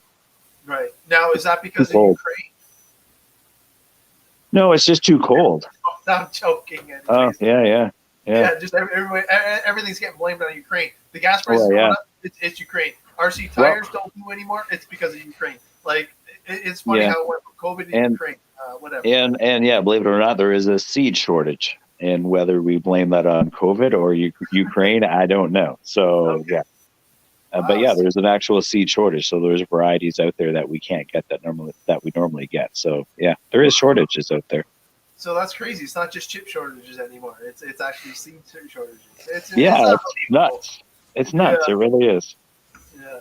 But I'm looking forward to Jeff coming out and doing some videos. Like, I got to give this guy kudos. Like, the talent that he has for doing over the top videos, it blows me away. I tried doing the DaVinci thing. I don't know if Douglas has messed around with any video editing software at all. Yeah, a little bit. Holy crap. DaVinci is a free program that the professionals use. It's called DaVinci Resolve. And Jeff downloaded it, and he just took off. And me, I don't know if you see the video I posted of the build video. Oh my God. Like, it was painful to even post because like it's not the quality I'm accustomed to, and I definitely appreciate the hard work and effort that he puts in. And he's got some ideas about how he's going to capture the action at Otterville. While I have both of you guys on, I'm curious. What did you guys think of RCGP? Go ahead, John. My honest opinion was I felt it was a bit hard to follow. I mean, Okay. I'm only saying this because it was my first time watching RCGP. But listening to the commentaries, even talking about same body schemes and all that stuff, or colors or something, and they had a hard time. Well, I think that's so and so, but I'm not sure. Oh, yeah, maybe. Oh, wait, we'll have to wait till he crosses the line. It's like, okay, that's one of the dumbest things. That's one of the dumbest things I've ever seen. I'm not saying that it's not implemented somewhere else, but RC cars, they're small, so they're really hard to see the body colors. Yeah. So I think that idea should be done away with. And then following so and then the format I just thought was it basically like heads up racing, or everything was racing and there was no actual qualifying? Pretty close. Pretty much. It always seemed to be talking about lap times, but not the actual qualifying time or race time. I don't know. I could always see who was in first and second and whatever, but I couldn't really understand why sometimes, other than they're always talking about fast lap. It's a completely different format down there. I mean, Yeah. Sometimes it's good. Sometimes like this race, I didn't think it worked that great, to be honest. It was and then like the whole thing with like Joe, and he was like, he won the two, I don't even know what they called that race. And then all of a sudden he went into first for the overall RCGP series points. I was like, I didn't understand that part at all. Yeah, because he got awarded points for winning that first rush race. Yeah. So he got the extra points. So even though he didn't finish first, what did he finish, third or second or fourth? I don't know. I believe he finished seventh in day 2, maybe. but he won on Friday, which got him the bonus 3 points. Yeah. On Saturday, he won basically the whole day. On Saturday, he won the first mini race. Then the second mini race, he ended up winning again. Although Ronafalk definitely did way better in race number 2. But if Ronafalk doesn't get the start, well, okay, hold on. Let's talk about it. The starts definitely have a play in it. And unless you can figure out how to make it, like, that's why drag racing works, and that won't. The motocross style starts is a great idea, but it takes a while.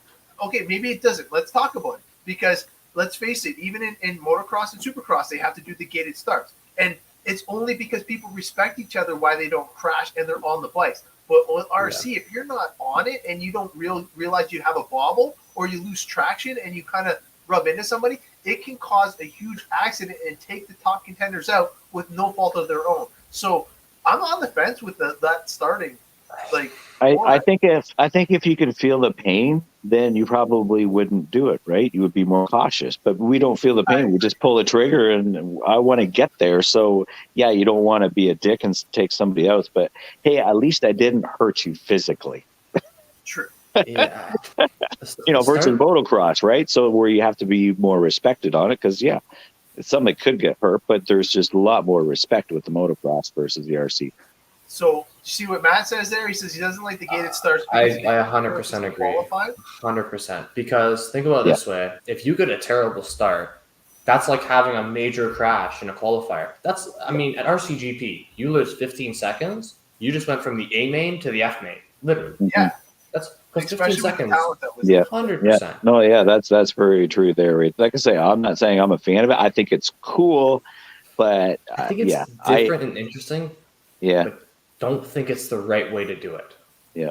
But what they're trying to do is they're trying to make it better for the spectator. And I got to respect that. Now, the reason why they're doing the gate starts is because they want it to be exciting for that first turn. Everybody's diving in. And let's face it, the nitros all screaming into turn 1 is pretty cool. And if it goes off cleanly, like the ones that they demoed for the media day and stuff like that, the clean starts were phenomenal. But when they started getting into the racing where nobody wanted to give an inch, man, it was pin it to win it. The problem is nobody wanted to respect anybody off the start. It was that I hate those starts because it's literally the definition of everyone's like, oh, you don't win in the first corner. Those starts are you 100% win in the first corner. Because if you get out of it clean in the first corner, you are guaranteed almost a top 5 in your heat probably, as long as you keep it smooth and consistent. But if you get screwed up at the beginning from some guy from behind you, who, I mean, even the starting, if you start first on it on the outside, I think you get slightly dropped. I think you get dropped slightly before the guy that's all the way at the end because of the way that they lift them. 100%. But I just think that it's, I don't know. I mean, it's weird because it, like Matt said, it defeats the purpose of a qualifying. So, the thing with the qualifying, you get your gate selection, and it's the same within Supercross and Motocross because the gates do react differently, like you said. So that was like obviously you're thinking of it critically because you would want to be like, where the hell would I pick? Like, how would I launch? And you're already thinking like, like you want to win, but for a spectator, it does make it more exciting. For the driver, it's horrible. Yeah, 100%. I would love to cheer for you in RCGP and see like the Canuck in there, you and Ty or you and Mark or something like that. But like the thing is, like let's face it, it would be, it's a chance. Everybody's throwing caution into the wind and full throttle into the first turn, and like either you come out alive or you're trying to play catch up. Yeah. And that's what I wish they could actually regulate. Now I don't know if they go to like a restart format because then it takes the excitement away and it adds refereeing. So they got to find the happy medium in there for sure. I'm wondering if, I know they want to start them all at the same time, like a main start. Yeah. But I'm wondering if what they do is they delay the gate start. So say you qualify first, you go closest to where they get dropped. That's one. And then you slide it down. But the way that they do it is they drop them, each person, like half a second or a slight second in between each car. So instead of it being a group of cars, it's a train of cars. Yeah. People would be way more happy because they wouldn't be getting hit every single time. You'd get a clean start off the top, and it would probably cause closer battling because it'd be guy behind you, guy in front of you. So it would cause you to drive cleaner, smoother, and more respectful because if you go and you hit the guy in front of you, you just lost 5 positions. Right. Where in the front, you could hit somebody, drive through another person, and end up first. I mean, I don't know. Yeah, that's my like thought on it, though. Honestly, like they had this debate on other podcasts and stuff like that. And now I'm not sure if you're following the whole drama and stuff like that with the trophies and the milk crates and all that good stuff. But like, what did you guys like better? Did you guys like Saturday or did you like Sunday's format better? John, you can go. I honestly didn't watch it as much as I had hoped to. Maybe it was the interest wasn't that high. It was just cool to watch, just to watch the Canadian guys and whatnot. But other than that, I didn't watch that much of it. Honestly, I was kind of busy with other things. Maybe it was that the interest level didn't really keep me there. So, yeah, that's my answer for that. One of the things that, like, I'll let Douglas go in a sec, but one of the things that like they're known for is right after the event, they take all that live media coverage and they actually stitch it together and put together a show and release that to the public. So I'm hoping that's how they gain interest because they put the wow factor on a lot of things. And look at the media coverage that they did last year, obviously before the pandemic. But if they can do that kind of like what Jeff Joyce does to the videos and give it that wow factor, that's how they're going to catch the attention and catch the eye because you'll have those stories, right? Yeah. Now, what did you think was better, the 1 hour format or the quick races? I don't know. I mean, I appreciate the long hour because of if someone did happen at the start, they have the chance and the time to catch up. But I can appreciate the quick start because if you got a good group of drivers, and I mean, there was maybe 1 or 2 clean starts all day, I would say, you could get that clean start and you could have that good racing. But honestly, I would probably say the 1 hour start is probably the more favorite one to watch Yep. But even then, and then, dude, the watching of the price to pay thing and how they're trying to interest people, I got so confused over that. I'm like, And not only that, like the way that it grows is if people can share it. I couldn't even share it, so like yeah, even though well, I paid, I couldn't share it, which I totally get because it's a pay per view. It's illegal to do. But even on my podcast, if I was doing it live, like Keenan yeah, and those guys know that like it's got to be a shareable item, and that's yeah. how you're going to get the eyes on it. But who And, am I? I'm just some guy like like I'm a nobody, but it's just that's not how I feel. You're going to do it 100%. yeah, that's what killed me Yeah. about it too. Is I'm like, That's why I did what I did and yeah, did a live feed of one of the races just to say, hey, this is what you guys are missing. yeah, If you want 100%. to do it again, at least it gets it out there. Because a lot of people are like, well, I don't want to pay for something I'm not even sure I'm even going to like or know about. Exactly.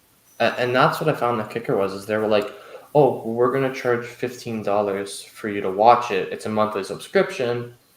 But that's all you're gonna get. Like, but they're like, oh, but we want to promote it and make it public and let more guys get into it. But I'm like, that's great. But the problem is that I saw this argument. They're like, you want me to pay say $16 plus tax, Right. which honestly is more than like the average Netflix, Disney Plus thing, whatever watching YouTube, subscription, anything, yeah. anything. And I mean, you're only getting one live feed, where the others are Right. getting tons. On top of, once you pay for that, the person, if say you don't pay for it, and then it goes on to like a YouTube channel or whatever it is, the problem is that you might know what RCGP is and that they're having a race, but unless you pay for it, which a lot of guys didn't, you don't know what YouTube channel or streaming platform that they're going to post that 6 hours of racing on. Right. And that's what I found with Kill Me. At that, I think it was like 300 guys who paid for it to watch it live, or whatever it was they were saying. I would probably say 10,000 other people who wanted to watch that, either didn't know where to find it after the fact, couldn't find it, or was like, why aren't you guys making this public to share it? Because you put it on that channel. I think I go on that channel. I think the live stream that they posted, I think it's like a couple hundred views. Yeah. I'm like, people in the world want to watch it. I don't understand, like, Why you cut yourself off? yeah, like, and I mean, and that's what I don't get either. It's like, you make it one channel and it's $16. Yeah. Cut the price by like, make it $10. I don't know, make it $7.99, $8.99, $10.99, $9.99. But, You like, get more people buying it. Yeah, even if they cut it in half and they had double the viewers, they just still made the same amount. But You made the same amount, and that's the same thing. I'm like, this is the way I would have done it. Make it say $8.99 or $9.99 a month, but do it for this first race because it's the first race. Make it a free trial.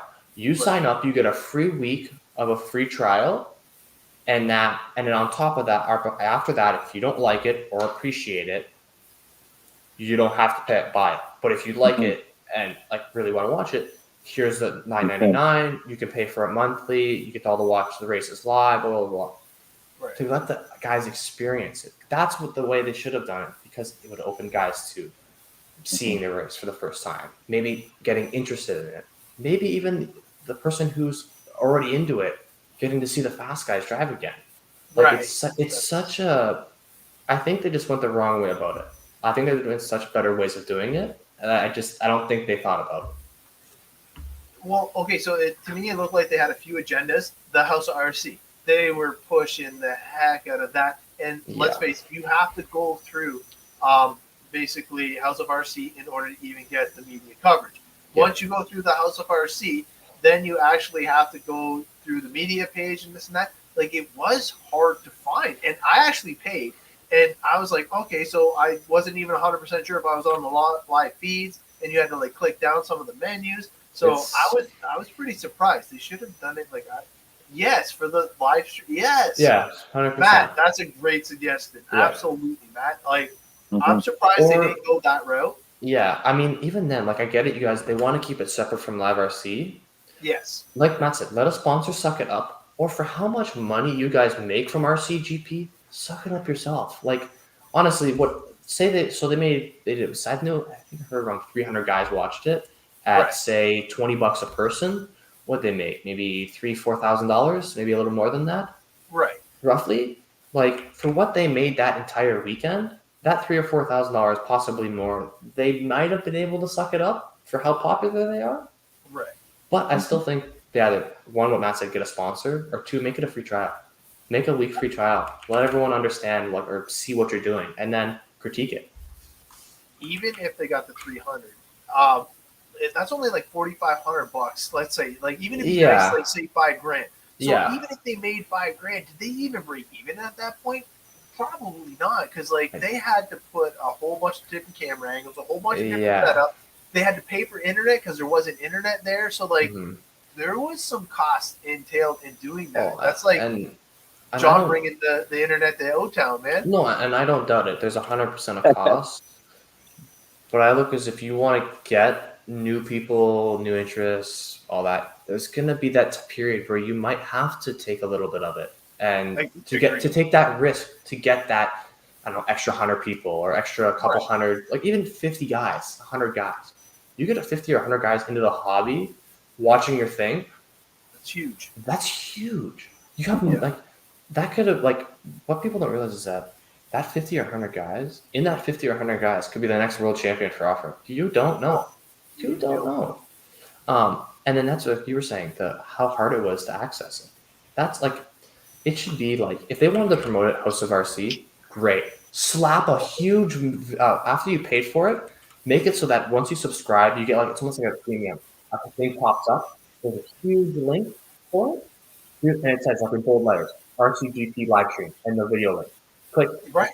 All they had to do. I'm used to YouTube and stuff like that. Like I can say that I want to watch this, and it'll tell me. It'll give me a warning saying, "Hey, this reminder. is start 5 minutes." Yeah. I couldn't get none of that for the RCGP. I was like, "Oh man!" Even if they didn't have to do a reminder, just make it so that, like, what even YouTube Premium, like how they do like no ads or whatever, and then you can get like your own profiles for like music, videos, whatever. Right. Do it for that. You buy it, you get a column that shows up that says in big bold letters, RCGP live stream. Done. Click the link and you're into the live stream. That's all you had to do. Go, even if you wanted to, make it advanced. Have a live chat going on the right-hand side. I didn't know if there was a live chat. There was, but John, it was tricky to get into the live chat, eh? Yep. But you know what, though? They did a great job at actually interacting, because I know there was only 300 on, but I felt like they interacted with everything that I said. I know they interacted with you a little bit, John. Like they were actually making it more interactive for the people that were actually viewing, which is super tough to do, especially when you're running live. So it was cool. And me and John were on at the same time a few times, and he like actually was communicating. It was pretty cool. Not only that, we were on when I think Chris Capella was on, and I think another time it was Stilly. Yeah, George right? Stilly and Abby Burkew. Yeah, that's right. Yeah, that was good. Yeah, it was pretty cool. But man, like, it would have been awesome to be able to share when the Canadians were up, and then we would have got more Canadian views. But I couldn't even do that. Like, you went live there, and that was awesome. But yeah, it's definitely up in the air for debate to see how they're going to do.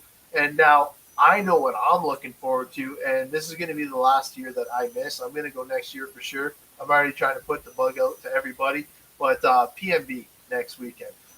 That is like pretty much the big kickoff to all the local racers for where we used to go to Larry's and stuff like that over in the States, and everybody at AMS and Dirt Burners and all that. Those guys all hype up PMB.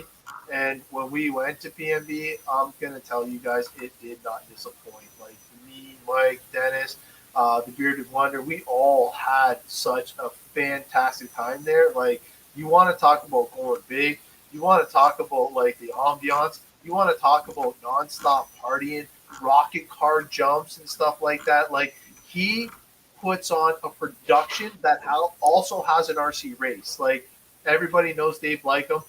He does Race Time Entertainment, but he also does his horror paranoia house or something like that, or paranoia something like that. But like the haunted houses that Dave does, scares the shit out of me. Like I'm nervous to go in one of his haunted houses.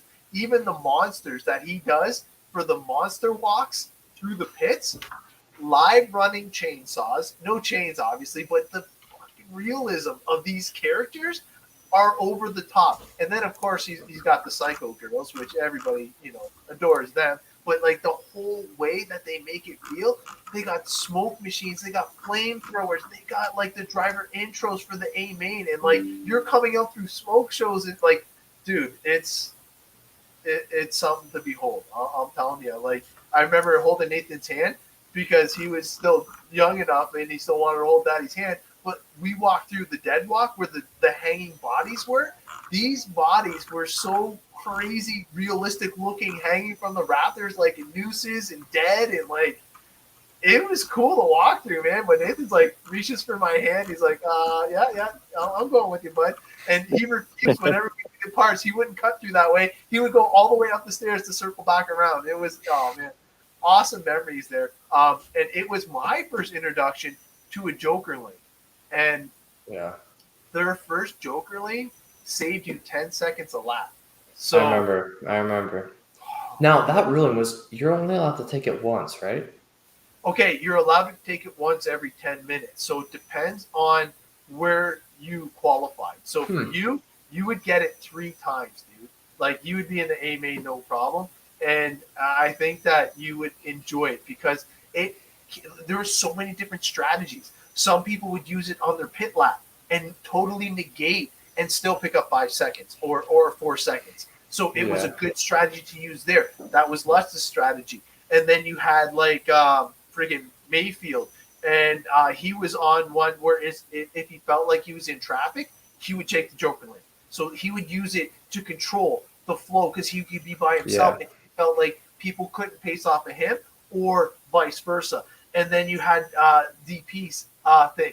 It looked like he was super far behind. And then all of a sudden, he did all 3 of his in a row and took the lead with 2 laps to go. So there's it's interesting. It's bonkers, yeah. And the software kept track of your Joker heads. And every time you used the Joker, a Joker would light up in your scoring live RC thing.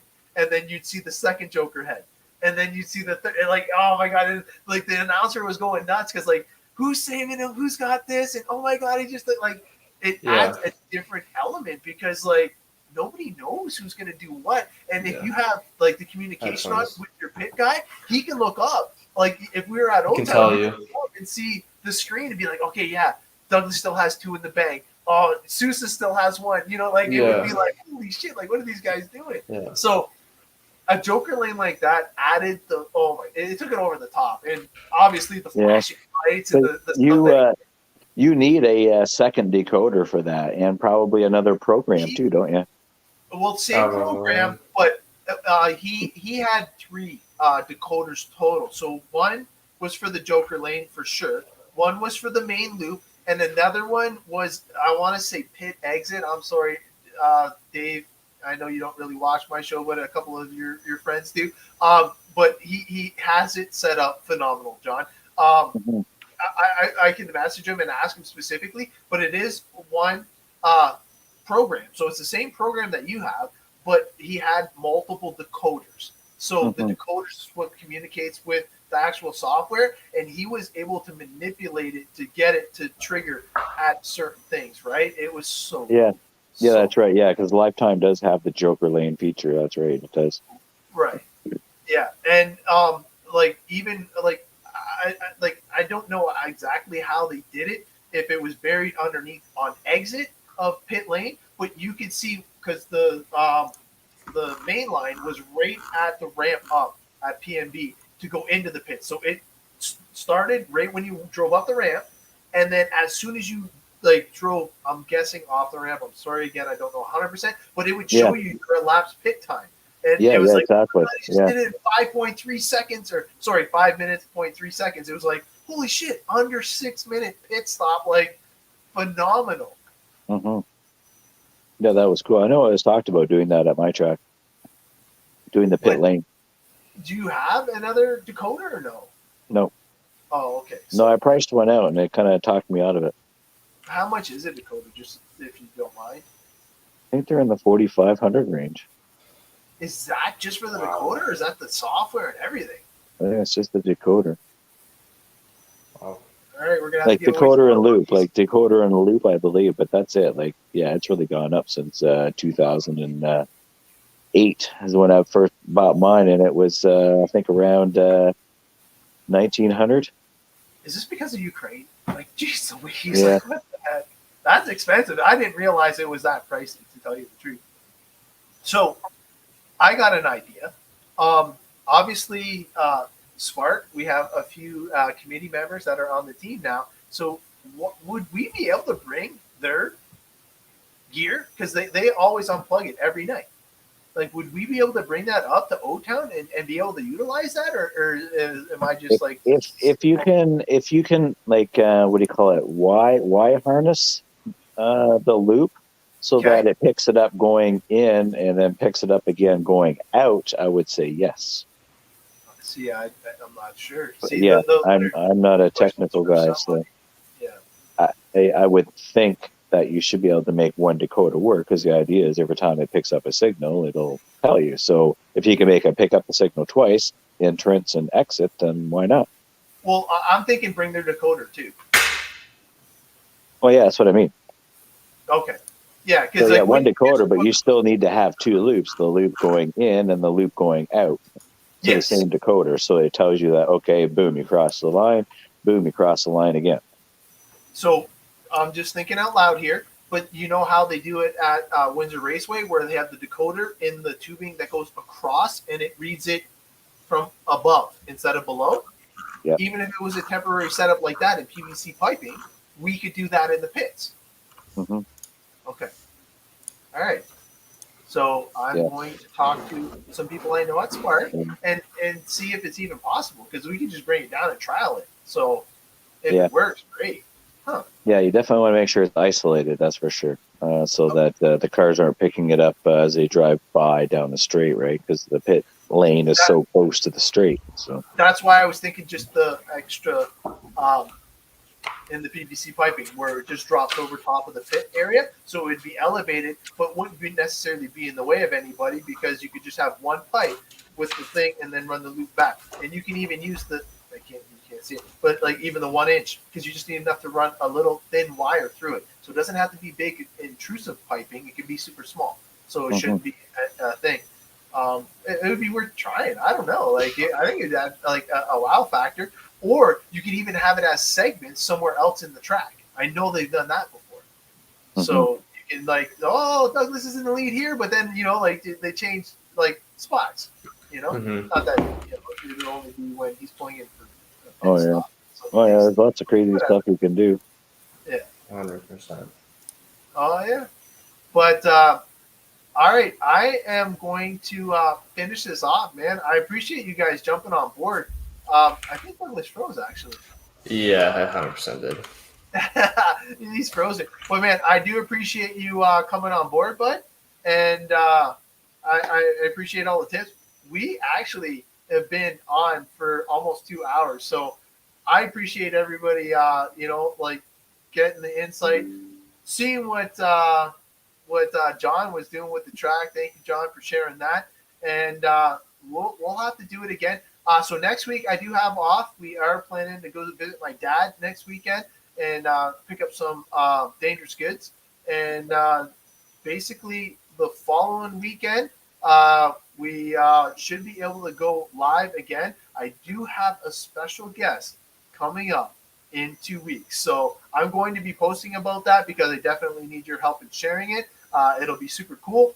And I will hopefully see some more track porn, because it's looking good, man. The track is definitely heading in the right direction. And I just love hearing the buzz, because when you share stuff, it blows up. Like it's cool to see. And I know that Steve was saying it's his birthday weekend, so I'm looking forward to seeing Steve's bands on his birthday weekend. Hopefully we can pull it off, weather permitting, and we'll see how it goes. Yeah, the FYI, the Otter Cup Series Race 1 is full. Whoa, done. Yeah, So I have to close it off, because we've pretty much reached capacity. So It's we are ready to rock. Yeah, it's not free for all sign up now. It's very controlled. I may only take, maybe another 4 or 5 people, and that's it. So All right, you heard it first, straight from the Otter, man. Sold yeah, out. we're So- sitting at about 220 or 230 entries. What? Yeah, Over 200 for the first event. Guys and girls, you don't want to miss this event. Like, let's face it, anytime you're getting over 200 entries for an RC event, it's going to be lights out. Man. yeah, we're at 40 nitro buggy, 25 nitro truggy, 59 e-buggy, Oh my gosh. and E-buggies. 40, did I already say this? 45 e-truggy. 40. So e-truggy's the second most popular class. 45. That's crazy. I've never seen that many. You got Nathan in there though, right? Yeah. That's insane. 45. I've never seen that many. Yeah. No, he's gonna have his work cut out for him because like it wasn't that big of a class when I like basically got him the kit to build and all that. Like last year, it was the fun class. Now everybody's like, it looked like a lot of fun. So yeah, we were seeing on average close to 30. Yeah. And now where it's like, 45. Like that's a lot. That's a big jump. Yeah, no, that is a huge jump. So it's looking like it's going to be super racy at O-Town. We got all 4 classes covered. Oh man, I'm trying to. What's he saying? We hyped it up a lot last year. Yeah, no kid. So I'm trying to build the track based on all these e-truggy entries or truck entries. So, that's a lot. E-truggy and nitro truggy, like that's 45, 55, 60. That's 70 trucks gonna see the track on the property. 70 trucks, guys. Like that's like a national Aurora national event size. Because if you look at how many they had, RCGP only had 125. So he's already to that up, man. Guys, this is like, you guys don't even know how crazy it is. And he has to cap it. That is even more crazy because like it could just keep blowing up. And this is the first Otter Cup race, not even the Nitro Blast, guys.